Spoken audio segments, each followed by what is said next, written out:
salam dan bahagia Bapak dan Ibu guru hebat. Perkenalkan, nama saya Regina Bai, saya mengajar di SMP Negeri 5 Golewa.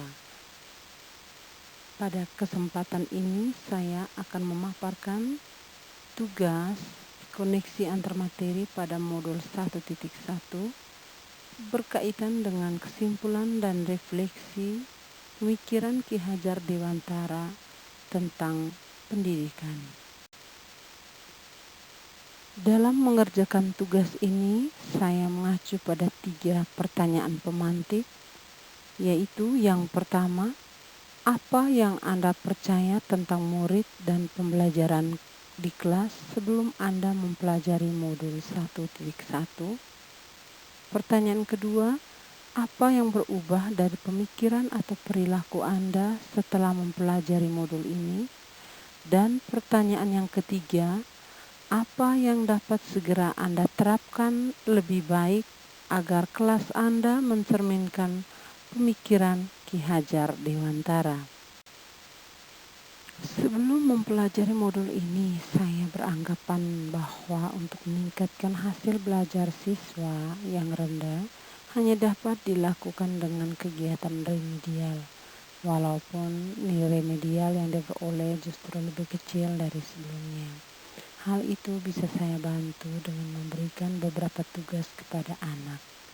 Apabila tugas yang saya berikan tidak dikumpulkan oleh anak tepat pada waktunya, maka saya akan memberikan hukuman dengan menyuruh anak berlutut atau mengangkat tangan sepanjang proses pembelajaran berlangsung. Saya baru menyadari sekarang bahwa apa yang telah saya lakukan membuat anak didik saya merasa terbebani dan menurunkan motivasi dalam mengikuti kegiatan pembelajaran di kelas. Berdasarkan pertanyaan pemantik yang ada, saya akan menjelaskan satu persatu.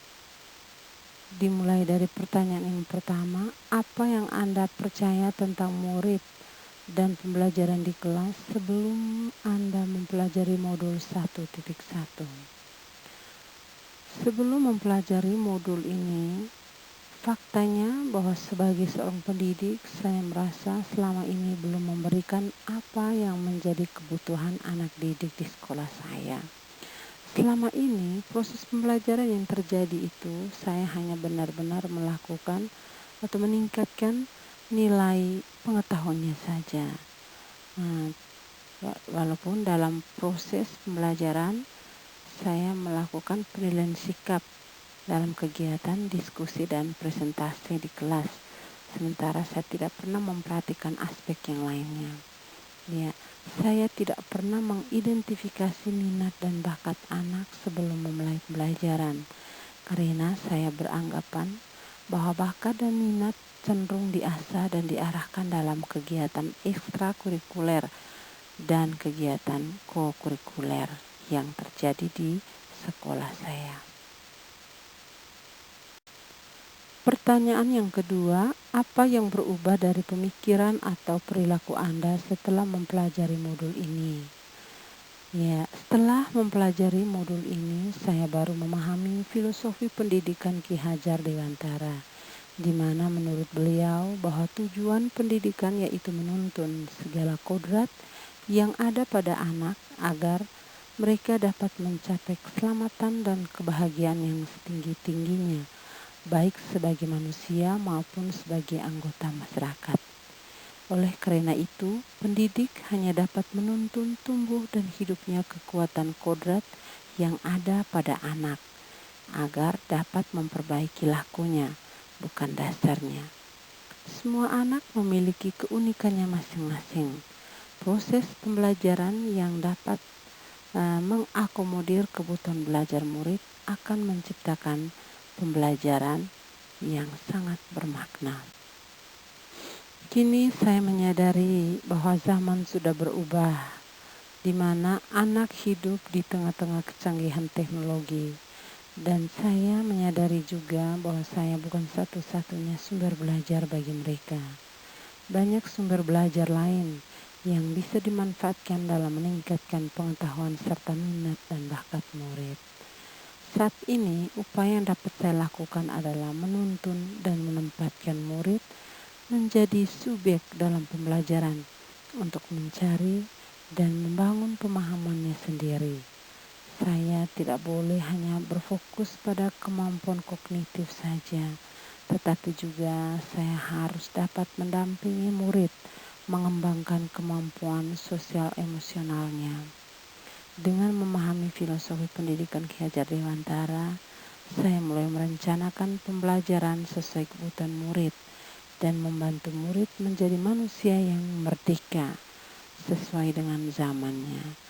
Murid sebagai individu yang unik, berbeda satu dengan yang lain, dan mereka berhak mendapatkan tuntunan yang tepat sehingga murid dapat mencapai keselamatan dan kebahagiaan.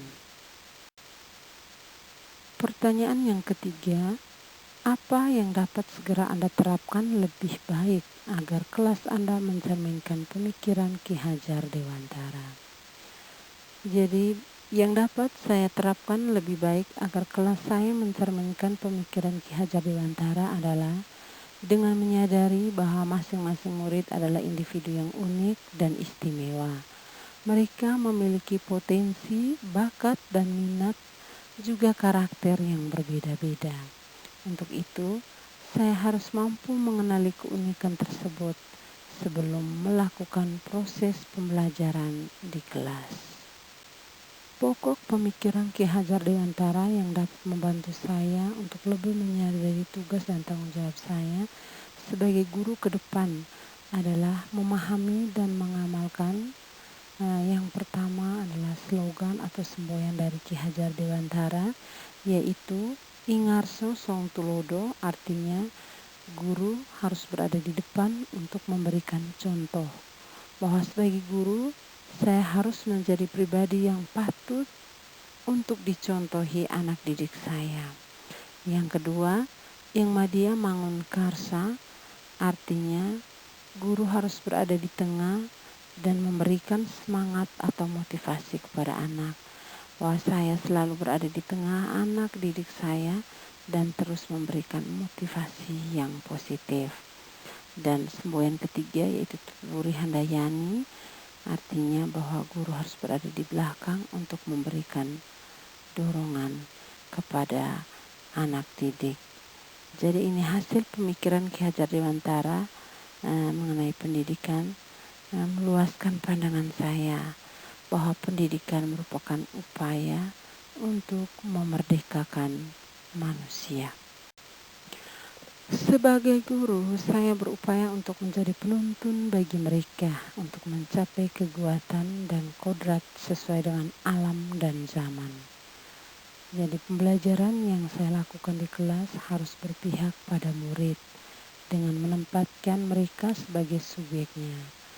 Menciptakan pembelajaran yang menyenangkan melalui pemilihan media pembelajaran yang bervariasi, serta selalu menanamkan nilai-nilai budi pekerti dan budaya pada setiap kegiatan pembelajaran, sehingga nantinya mereka tidak hanya cakap secara intelektual, tetapi juga cakap secara sosial emosional. Jadi saya harus mampu menjadi teladan dalam penanaman nilai karakter, baik dalam sikap maupun bertutur kata, serta selalu berupaya menebalkan kebiasaan 5S, yaitu senyum, salam, sapa, sopan dan santun dalam keseharian di sekolah saya. Dengan menjadi guru yang berkarakter baik, murid akan meniru sehingga dapat menjadi murid yang berkarakter lebih baik lagi. Saya akan menjadi guru yang lebih sabar dan ikhlas dalam mendampingi murid dan memberikan pelayanan yang terbaik bagi mereka.